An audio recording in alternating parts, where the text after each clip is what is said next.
करते हैं खबरें, वो जो हमारे दर्शकों के लिए बहुत काम की है।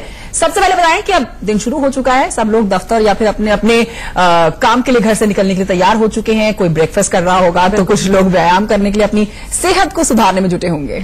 और इस समय आपके लिए आपकी काम की जो खबरें हैं वो जानना जरूरी हो जाता है और हम ये जिम्मेदारी उठाते हैं और आपके लिए वो खबरें लाते हैं जो आपको अपडेट करेंगी हर खबर से। हो सकता है इन खबरों को देखने के बाद आपके कई काम भी आसान हो जाए, कई काम के लिए आपको कहीं जाना ही ना पड़े। बिल्कुल, और इसके अलावा ऐसा भी हो सकता है कि जो आपकी आदतें हैं, जो आपके शरीर को कहीं खराब कर रही है, हार्म पहुंचा रही है, हमारे इस काम की खबर को देखने के बाद आप उस बुरी आदत को छोड़ दें।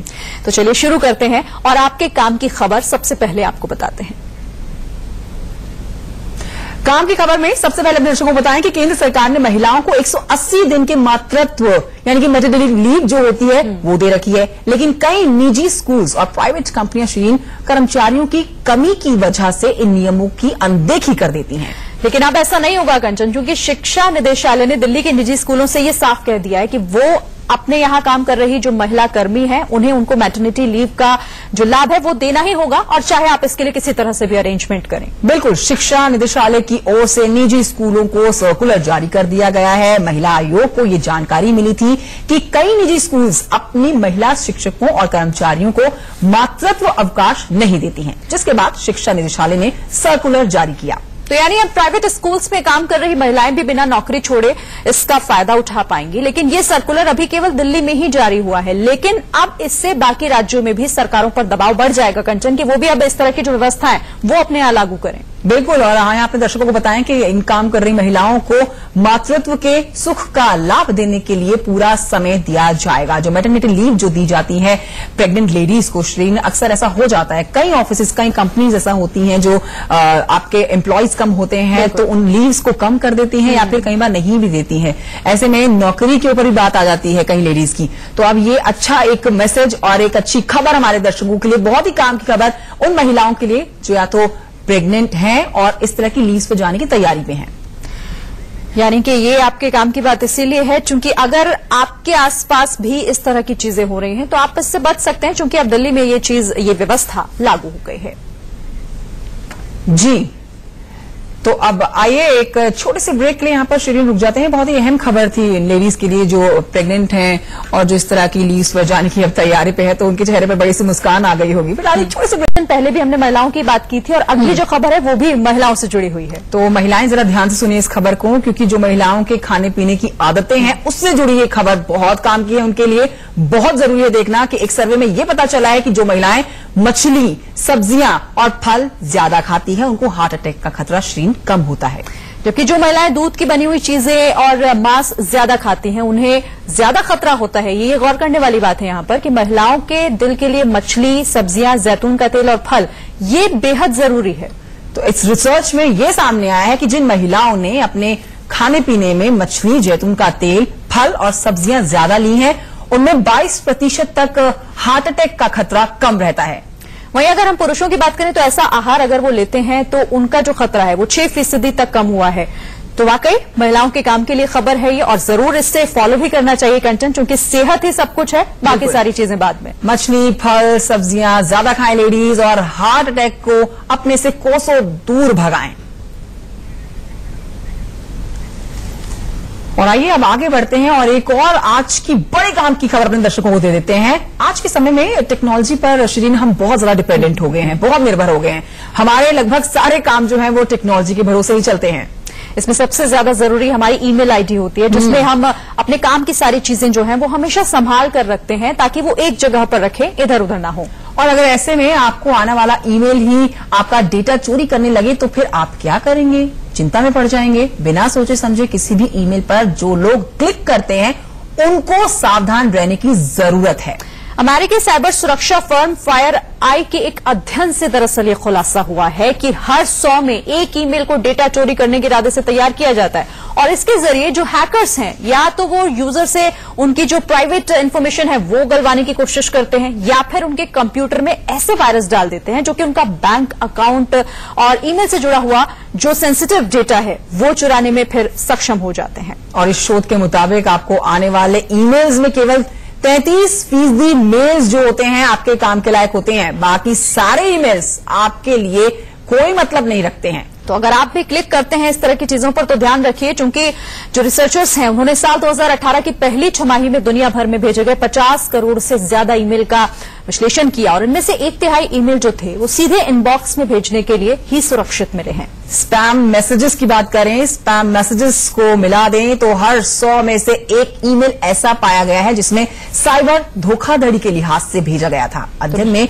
यह भी देखा गया कि डेटा चोरी करने में सक्षम ईमेल ज्यादातर जो थे वो सोमवार और बुधवार को ही भेजे गए हैं। श्रीन, और ऐसा भी हो सकता है क्योंकि सोमवार से हमारे एक वीक की शुरुआत होती है कंचन, और ज्यादातर लोग इस दिन ईमेल जरूर चेक करते हैं। बहरहाल निजी जो जानकारियां हैं वो साक्षी करने वाले ज्यादातर जो ईमेल हैं वो शुक्रवार के दिन जारी किए जाते हैं। तो आपको सावधान होने की जरूरत है, क्योंकि आपका ईमेल है, आपकी इंफॉर्मेशन है प्राइवेट, और अगर ये लीक होती है तो सीधे तौर पर ये आपके लिए नुकसानदायक साबित हो सकती है। बिल्कुल, तो सावधानी बरतें, हर ईमेल को क्लिक ना करें। जरूरी नहीं है कि हर ईमेल खुलकर देखना ही है। लॉटरी जीतने के लिए आए हुए ईमेल पर अपनी निजी जानकारियां बिल्कुल भी साझा ना करें। अमूमन ऐसा होता है श्रीन कि हमें मेल आता है कि आपने लॉटरी जीती है, आपको यहाँ का टूर फ्री मिल रहा है, और हम उस मेल को क्लिक कर देते हैं। तो ऐसे ईमेल्स को पकड़ने के लिए कुछ बातों का ध्यान रखना बहुत जरूरी है, जैसे डेटा चोरी करने वाले ईमेल्स भेजने वाले यूजर्स या फिर वेबसाइट्स का URL में स्पेलिंग या फिर व्याकरण से जुड़ी हुई गलती आपको जरूर मिल जाएगी। और आखिर में दिए गए फोन नंबर को गूगल पर आप जरूर उसको डालकर देखें। अपने मोबाइल, लैपटॉप और पीसी में अच्छी कंपनी के एंटीवायरस भी आप जरूर डालें। तो वाकई आपके काम की खबर है, इस पर ध्यान देना आपके लिए बेहद जरूरी है। तो हर मेल्स को चेक करने वाले लोग जरा सतर्क हो जाइए, और इस खबर को ध्यान से देखने के बाद अपने हर मेल को क्लिक करके खोल के देखने की जरूरत नहीं है, क्योंकि हैकर्स बैठे हैं आपके डिटेल्स को हैक करने के लिए। बहरहाल अगली खबर का भी रुख कर लेते हैं, वो भी आपके काम की ही है। आयकर विभाग ने कॉर्पोरेट सेक्टर के रिटर्न और ऑडिट रिपोर्ट दाखिल करने की जो तारीख है वो अब 15 अक्टूबर तक के लिए बढ़ा दी है। ये समय सीमा केवल उन लोगों के लिए बढ़ाई गई है जिनको टैक्स जमा करने के लिए अपने खातों का ऑडिट करवाना होता है। आयकर विभाग ने कहा है कि कई लोगों ने तारीख बढ़ाने की मांग की थी, जिसके बाद तारीख को बढ़ाया गया है, ये फैसला लिया गया। अब चूंकि डेट बढ़ा दी गई है तो कई कारोबारी और कंपनी राहत महसूस कर रहे होंगे। तो टैक्स ऑडिट करने वालों की अभी तक 30 सितंबर तक की रिटर्न भरना था, लेकिन इनकम टैक्स विभाग के इस कदम से कंपनियां जो हैं और पार्टनरशिप फर्म्स के लिए अब राहत की खबर है, क्योंकि अब उनको जीएसटी के साथ साथ अपनी बिक्री के आंकड़े मिलान करने और फिर इनडायरेक्ट टैक्स जोड़ने के लिए थोड़ा सा समय और मिल जाने वाला है। लेकिन अगर आपका कोई बचा हुआ टैक्स है तो उसे आपको 30 सितंबर तक ही भरना होगा। अगर इसके बाद टैक्स भरा तो फिर ब्याज देना होगा। साल 2018 और 19 के लिए सरकार ने 11.5 लाख करोड़ के इनडायरेक्ट टैक्स कलेक्शन का लक्ष्य रखा था, जो पिछले साल सरकार को इससे 10 लाख करोड़ की आय भी हुई थी। और यहां बताएं अपने दर्शकों को कि आयकर विभाग का यहां पर कहना है कि 71% की बढ़ोतरी हुई है यहां पर।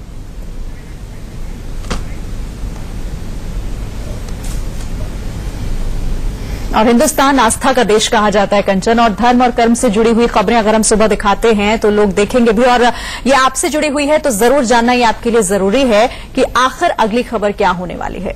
ये खबर हमारे दर्शकों को बता दें कि धर्म से जुड़ी हुई खबर है। आपको ये बताएं कि हिंदू मान्यताओं के अनुसार 24 सितंबर से पितृपक्ष शुरू हो गया है, और इस दौरान लोग अपने पितरों की आत्मा की शांति के लिए श्राद्ध करते हैं। लेकिन कुछ लोग ऐसे भी होते हैं जिन्हें ये पता ही नहीं कि कब अपने पितरों का श्राद्ध आप करें। उनके लिए श्राद्ध करने का सबसे अच्छा दिन सर्वपितृ अमावस्या माना जाता है, और इस दिन जिन भी लोगों को अपने पितरों का श्राद्ध की तारीख मालूम नहीं होती है वो इस दिन अपने पितरों का श्राद्ध कर सकते हैं। तो इस बार सर्वपितृ अमावस्या पितृपक्ष के आखिरी दिन यानी कि 8 अक्टूबर को पड़ रहा है। ध्यान से देखिएगा दर्शकों इस खबर को भी, क्योंकि ये सच है कि जीवित देवी देवता हमारे माँ और पिता ही हैं और हमें उनकी ही सेवा करनी चाहिए। लेकिन श्राद्ध ऐसा विधान है जिससे हमारी भावी पीढ़ी भी अपने बुजुर्गों का सम्मान करना सीखती है। बिल्कुल।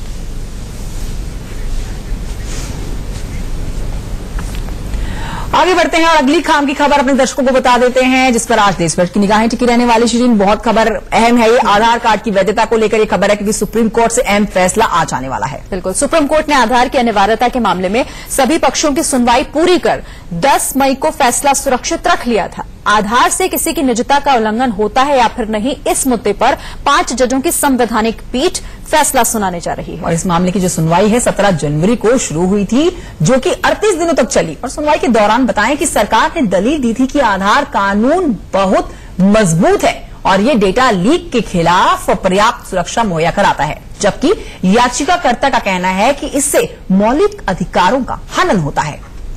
तो आधार कार्ड की वैधता को लेकर आज महत्वपूर्ण दिन है। सुप्रीम कोर्ट ने फैसला पहले ही सुरक्षित रख लिया था, लेकिन आज फैसले का दिन है। देखना होगा क्या कुछ कोर्ट का फैसला होता है। सीधा रुक कर लेते हैं इस खबर पर। और ज्यादा अपडेट के लिए हमारे साथ हमारे सहयोगी आशीष सिन्हा जुड़ गए हैं।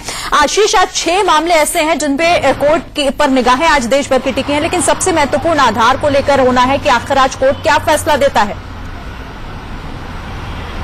देखिए, जाहिर तौर पर आज पूरे देश की निगाहें सुप्रीम कोर्ट की ओर टिकी होंगी। पहला मामला सुप्रीम कोर्ट ये संवैधानिक पीठ ये सुनाएगी कि क्या प्रमोशन में आरक्षण का जो मामला है उसे संवैधानिक पीठ में यानी बड़ी बेंच में और भेजा जा सकता है कि नहीं, क्योंकि केंद्र सरकार ये कह रही है कि जो 2006 का फैसला था नागराज बनाम यूनियन ऑफ इंडिया, जिसमें सुप्रीम कोर्ट ने कहा था कि प्रमोशन में आरक्षण देने से पहले आपको डाटा जुटाना होगा, वो सही नहीं है।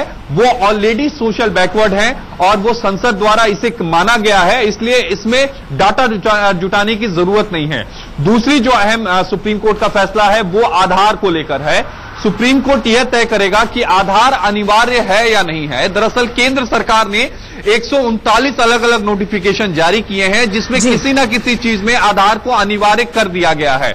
सुप्रीम कोर्ट ने पिछले साल ही साफ कहा था कि केवल जो पीडीएफ आपको बीच में रोक रही हूं क्योंकि समय हमारे पास बहुत कम रह गया, लेकिन शिरीन देखिए आज बहुत सारे फैसले आने वाले हैं। सुप्रीम कोर्ट की सबसे बड़ी जो खबर है वो आधार कार्ड के ऊपर रहने वाली है, उसके ऊपर देश भर की निगाहें रहेंगी और हम भी हर अपडेट के साथ सबसे पहले अपने दर्शकों को खबर बताएंगे। तो आप